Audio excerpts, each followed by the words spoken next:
रामकृष्ण हरी मंडळी. तर खूप दिवस झाले हे कपडेच आवरले नव्हते. हे खूप दिवसाचे जुने आहेत कपडे, म्हणजे माझे जे शिलायला आलेले कपडे किंवा माझे शिवलेले कपडे आहेत ना, त्याच्यातून हे शिल्लक राहिलेले तुकडे आहेत जे मी सगळे जपून ठेवलेले आहेत. पण आता यात बरेचसे आहेत जे खराब झालेले आहेत किंवा आता न लागणारे तुकडे तुकडे आहेत जे कामाला न येणारे आहेत.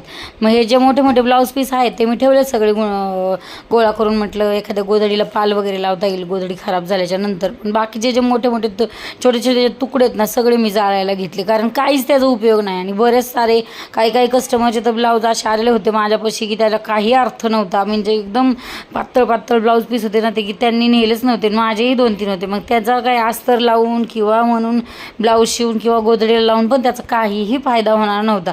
म्हणून हे सगळं मी पेटवून द्यायचं ठरवलं, कारण जागाही नाही आहे ठेवायला, आणि जे उपयोगाचं आहे ते ठेवलंच आणि बाकीचं सगळं डिस्ट्रॉय म्हणजे जाळून टाकलेलं आहे.